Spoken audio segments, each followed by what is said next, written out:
천국 문을 자기도 안 들어가고 들어가려고 하는 사람들을 가로막고 못 가게 만든다. 예수님이 바리새인들, 서기관들, 그 당시 율법학자들 향해서 강하게 질타를 했죠.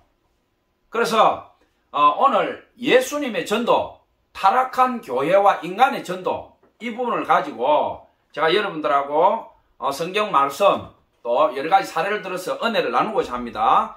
자, 오늘은 우리가 병원에 가면 어떻게 합니까? 의사 선생님들이 환자한테 이것저것 물어보죠. 밥은 잘 먹습니까? 뭐 화장실은 잘 가요? 뭐 자고 일어날 때 머리가 아픕니까? 안 아픕니까? 이게 문진이라 그러죠. 문진. 물어보면서 환자의 대답을 통해서 이 사람이 어떤 병에 걸려 있구나. 이게 뭡니까? 진단이에요. 진단. 진료 행위죠. 그걸 물어보고 뭐가 의심이 되면 의사 선생님이 어떻게 합니까? 엑스레이를 찍어보고, 엑스레이 찍어 잘 안 나오면 어떻게 합니까? CT나 MRI를 찍죠. 무조건 CT나 MRI를 안 찍어요. 이 사람이 심각한 병이 있겠다. 이 부위가 이상이 의심된다. 그럴 때 의사가 정밀 검사를 합니다.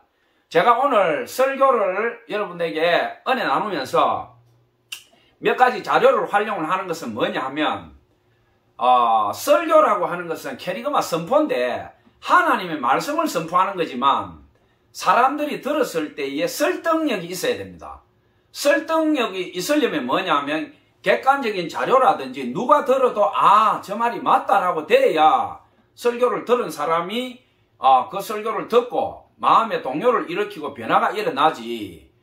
계속 성경 말씀을 가지고 어떤 목사는 그래요. 하나님 말씀만 계속 얘기하라는 하나님 말씀만. 그럼 성경 통독을 하지 설교를 왜 들어요? 예? 성경 들고 자기가 읽으면 되지. 교회 와서 뭐하러 설교를 듣냐 이 말이에요. 예수님도 말씀하셨고 이사야서부터 모든 성경에 증언하고 있습니다. 구원받을 백성이 성경 말씀 들을 때는 그 비밀이 풀리고 그 깊은 뜻이 이해가 되지만 구원받지 못할 백성들이 성경 말씀을 1000번 읽고 들어도 이해가 안 된다라고 해놨습니다. 왜? 너희가 보아도 보지 못하며 들어도 깨닫지 못하며. 예수님 직접 얘기했죠. 저주받고 심판받을 족속들은 아무리 설교를 듣거나 성경을 읽거나 보아도 성경에 쓰여진 진리, 생명을 깨닫지 못한대. 그러니까 지옥 가고 저주받는다 이 말이에요. 왜 설교를 듣느냐? 내가 혼자서 성경을 봐서 미진하고 부족하고 모르니까. 한글로 쓰여져 있는데 초등학교만 놓으면 성경을 다 읽는데 뭐하러 교회 나와서 예물 드리면서 1시간 2시간 찬송하고 그렇게 지겨운 목사 설교 은혜롭게 듣는 사람 요즘 몇 명 있습니까? 목사 설교하면 또 시작한다 또 시작한다. 한국교회 목사들 설교가 뭡니까? 다 연역법 설교 아닙니까? 연역법.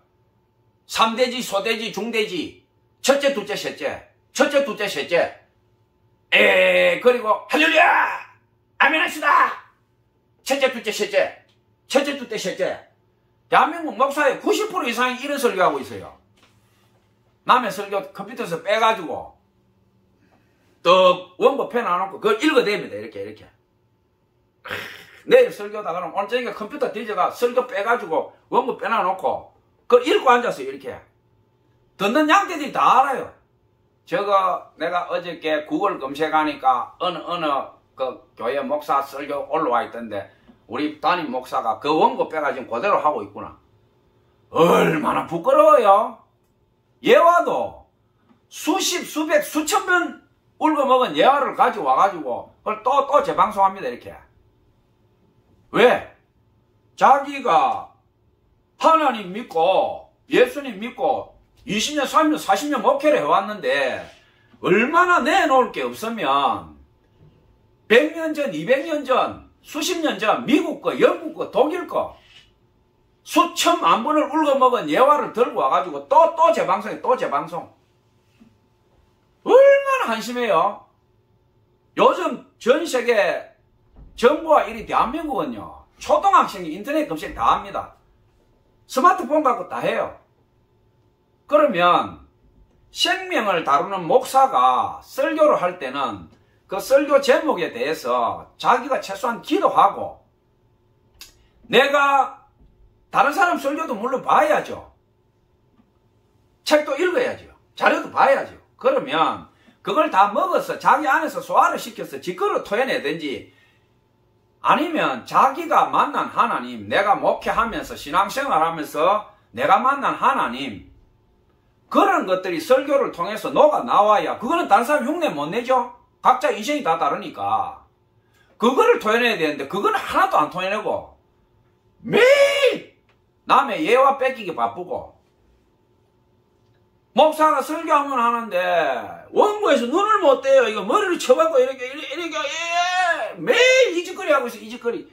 이렇게 해서 무슨 감동이 있고, 무슨 양떼가 해결하고, 무슨 양떼가 내가 하나님 말씀을 받고 다시 거듭나서 내가 진짜 신자감 돼봐야 되겠다. 그 마음 회개가 일어나고 똑바른 어떤 하나님 자녀로서, 아들, 딸로서, 제자로서 그 길을 걸어가겠습니까? 택도 없는 소리죠. 자, 제가 오늘 자료를 몇 개 보자라고 한 게 뭐냐 하면, 목사는 지성, 영성, 이성, 감성, 정서 모든 게 다 종합적으로 설교에 녹아 나와야 됩니다. 감정이 너무 풍부한 목사는요, 하나님 말씀도 부족하고 그냥 자기 감정만 자꾸 내야 돼요. 그럼 들을 때는 그런가 했는데 뒤보면 남는 게 없어. 지성적인 목사는 어떠냐? 자료를 성경 말씀부터 해가 신학자, 박사들 논문 자꾸 읽어대요. 들을 거는 있어. 내용은 풍족한데 영성이 부족하면 어떻게 됩니까? 이거는 학교 와서 세상 학문 공부하는 건지 뭔지 비슷하게 가버려요. 그러니까 설교는 다 있어야 됩니다.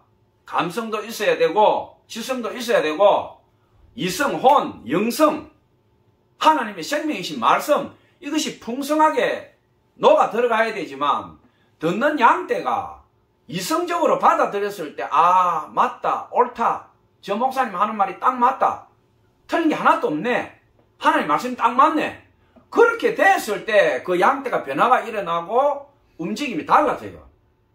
바뀌어라고 얘기를 하면서 어떻게 바뀌어야 될지 길도 안 가르쳐주고 방법도 없고 어떻게 해야 되는지도 하나도 제시를 안 하면서 계속 해초를 들고 때리면 어떻게 됩니까? 자녀가 그렇잖아요. 아버지가 혼을 낼 때는 뭘 잘못했고, 네가 어떻게 해야 공부를 잘할 수 있고, 네가 어떻게 해야 훌륭한 사람이 된다. 그러면 학교 가서 네가 수학을 잘하면 과학자가 될 것이고, 국어를 잘하면 너는 시인이나 문학가가 될 것이다. 봐라, 이어령 박사를 봐라, 아인슈타인을 봐라. 그렇게 해서 구체적으로 딱 얘기를 해주면 자녀가 모델이 있고 똑바로 구체적으로 지도를 해주니까 그 자녀가 그대로 가는데, 멍둥이 들고 계속 때리면서 열심히 해라, 열심히 해라, 이놈 자식아 열심히 해라. 뭘 열심히 해라는 뭘? 오늘날 교회와 목사들도 똑같아요. 똑같아. 그래서 제가 설교할 때 자료를 몇 개로 활용하는 것은 이게 꼭 여러분들이 필요하다는 거예요. 필요하다. 제가 인터넷으로 자료 찾는데 얼마 안 걸렸어요. 그런데 이거를 안 봐요. 안 봐. 안 보면 모르는 거예요. 모르면 장님이 돼버려요. 장님이 어떻게 됩니까? 절벽에 떨어지고 구덩이 빠지죠. 알면 안 빠지는데. 자, 자료 몇 개를 제가 여러분들에게 제시합니다.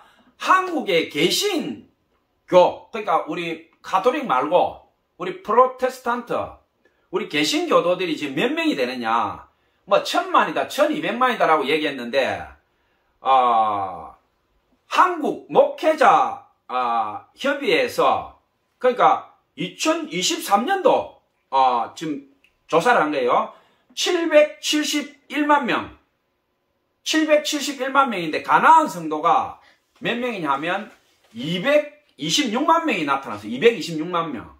그러니까 개신교 전체 교인 수를 한목협에서 조사를 해보니까 올해 2023년도에 771만 명이 나왔다는 거죠. 근데 가나안 성도가 얼마냐? 226만 명. 엄청나죠? 그러니까 여기 771만 명이라는 것은 쌓인 교인들도 많이, 교인은 뭐냐면 등록만 해놓고 교회를 안 나오거나, 물론 가나안 성도도 있지만 아예 교인 명부에서 삭제를 해야 되는데 삭제를 안 하고 그대로 놔두가지고 짓게 된 것도 많이 있어요. 그러니까 한국의 개신교도가 1000만이다 1200만이 됐는데 이미 3,400만이 날아갔다는 이야기죠. 지금 최고로 다 쳐줬을 때 771만 명, 가나안 성도가 226만 명. 자,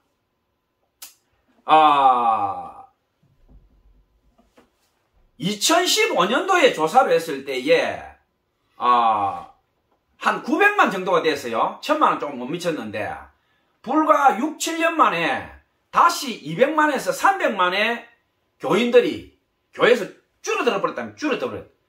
그러면 2, 300만이 줄어들어서 이 사람들이 가나안 성도로 간 사람도 있겠지만 아예 교회를 안 나오는 사람도 많이 있다는 거죠. 자,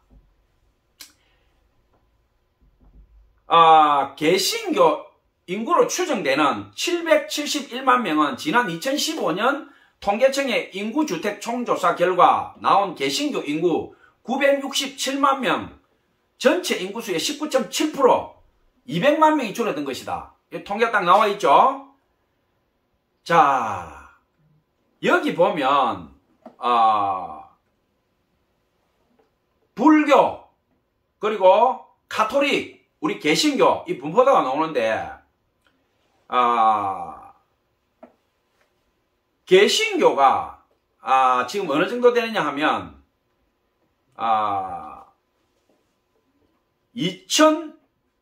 1998년도에 개신교가 20.7%, 불교가 1998년도에 23.5%, 그게 불교가 우리나라에서 가장 많은 신자들이 있고, 그 다음에 가톨릭은 1998년도에 7.5%였어요. 그러다가 2012년도에 어떻게 됐냐? 개신교는 조금 올랐어요. 22.1% 됐고 불교가 22.5%. 그러니까 개신교하고 지금부터 10년 전에 불교와 개신교 신도수가 똑같아졌다는 거예요. 그리고 가톨릭이 10년 전에 폭발적으로 올라갔어요. 폭발적으로 10%까지 올라갔어요.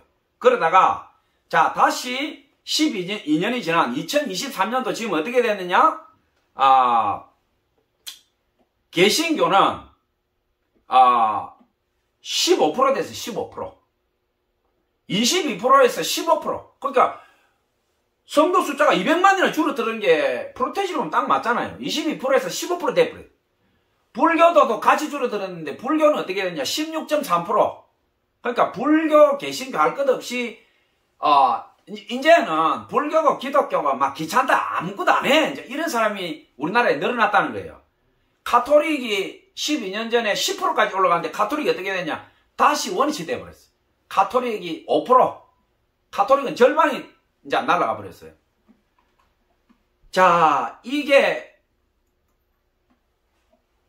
왜 제가 이 데이터를 보여드리냐 하면 세상이 어려워지고 지금 우크라이나 전쟁부터 며칠 전에 팔레스타인 그 가자 지구에 지금 난리가 났죠. 전 세계 미국에 뭐 항공모함이 출동을 하고 온 세계가 지금 그쪽을 집중하고 난리가 나 있는데 우크라이나 전쟁만 해도 지금 전 세계가 그것 때문에 대공황이 오고 물가가 폭등하고 막 에너지 파동 것도 난리가 나 있는데 뭐 달러가 환율이 올라가고 난리 났지 않습니까? 지금 뭐 1년 넘게 이런 상황에서 지금 중동의 화약고라고 하는 팔레스타인 가자 지구에 지금 전쟁이 일어나가지고 또 미국이 출동하고 이란부터 시작해가지고 중국, 러시아까지 지금 막 온 세상이 뒤집어져 있어요. 자, 이런 상황에서 우리가 신앙인이라면 뭔가 달라야 되지 않겠어요? 근데 세상 사람들이 불교나 개신교나 가톨릭이나 신앙생활을 하던 사람들이 애시당초 불신자였으면 상관이 없는데 신앙생활 하던 사람들이 다수가 떠나갔다는 겁니다. 다수가.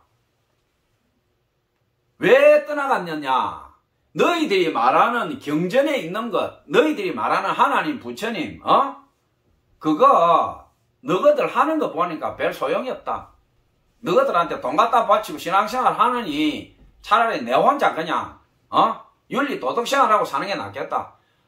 한두 명, 1, 2천 2천 2만 명, 20만 명도 아니고 우리 개신교만 불과 5, 6년 만에 200만 명, 300만 명의 신자들이 날아가 버렸다 이면 불과 5, 6년 만에. 자, 또 자료를 한번 봅시다.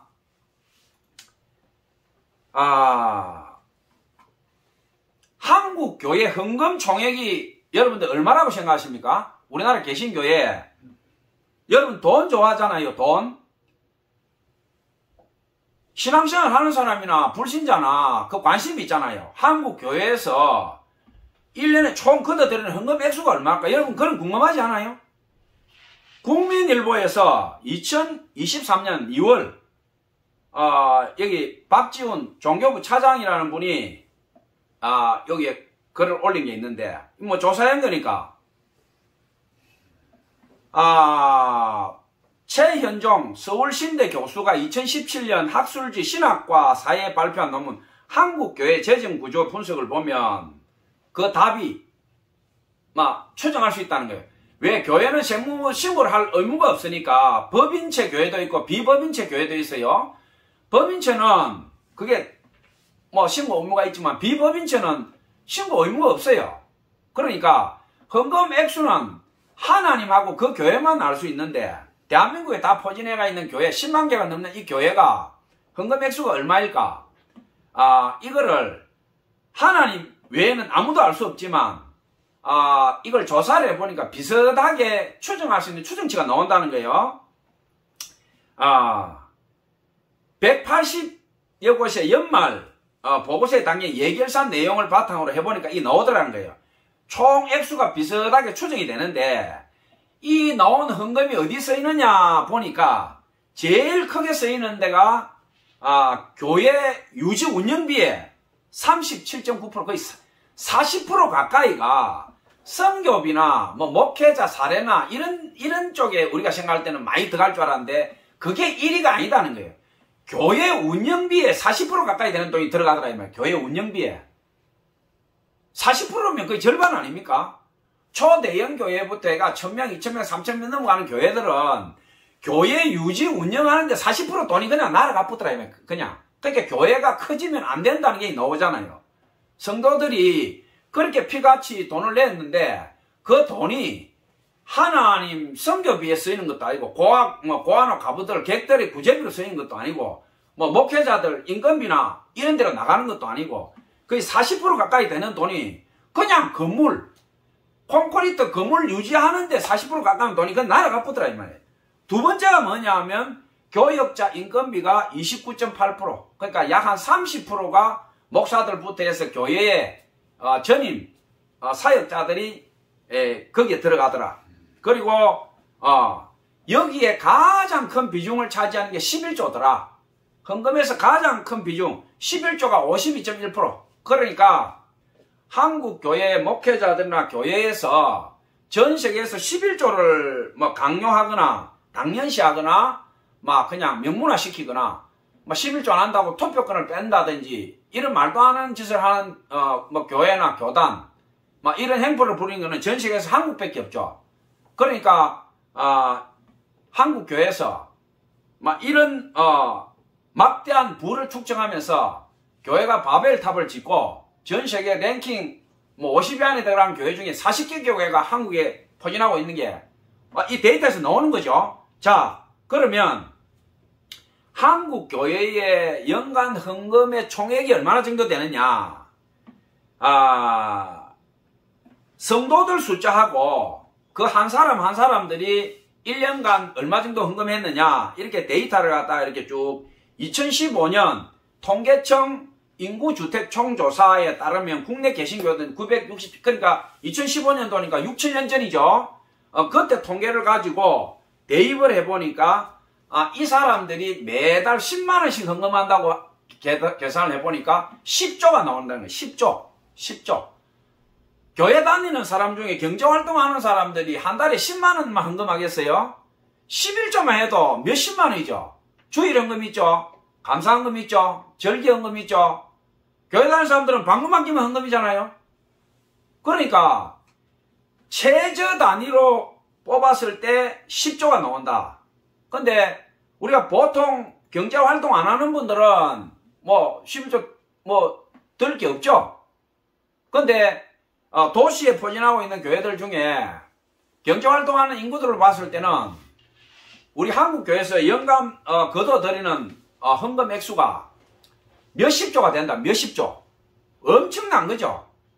그 몇십조가 되는 헌금을 가지고 한국교회가 뭘 했느냐. 제가 말씀드렸죠. 그 헌금들이 어디에 쓰였느냐. 교회 유지비에 40% 가까이가 들어가 버렸다는 거죠. 그리고 30% 정도가 이제 목회자나 전임 사역자들한테 들어갔고, 뭐 그러면 어떻게 됩니까? 70%가 벌써 날아가 버렸죠. 그럼 나머지 짜투리는 어떻게 됐냐? 뭐 고아나 가부나 선교비로 들어갔냐? 아니 옳시다. 뭐로 들어갔느냐? 교회 짓고 빚내가지고 채무, 은행, 이자 내는데 거의 다 들어가, 거의. 뭐 선교비나 이런 건 아주 쥐꼬리만큼 들어가고.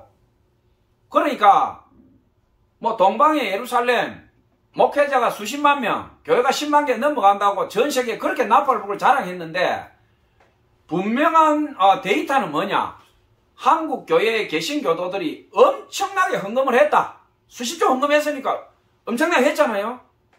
그렇게 했는데 나타난 결과는 뭐냐? 선교사 물론 많이 파송했죠. 진실한 선교사도 있지만 그 선교사들, 나간 선교사들의 뭐 몇 프로라고 말을 할 수는 없지만, 나가는 선교사들 중에 목사나 장로나 그 교회에 뭐 줄백 없이 나가는 선교사는 거의 없어요. 거의. 아무리 40일 금식 기도하고 불같은 소명과 사명을 가지고 선교사 헌신하고 교육받고 선교사 나간다고 교회 가면 쳐다도 안 봐요. 쳐다도 안 봐. 어디서 굴러먹다 온 개백당이냐 이런 식이에요. 그런 사람 필요 없는 거예요. 한국교회는.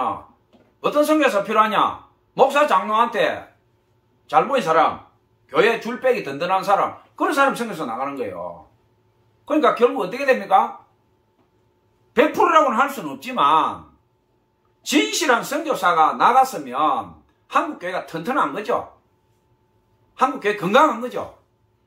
근데 작금에 한국교회가 건강하냐라고 했을 때 어느 누구도 건강하다라고 말을 못하는 원인이, 제가 데이터를 보여드렸죠. 이런 부분들이 우리의 적나라한 현실을 갖다가 다 나타내줍니다.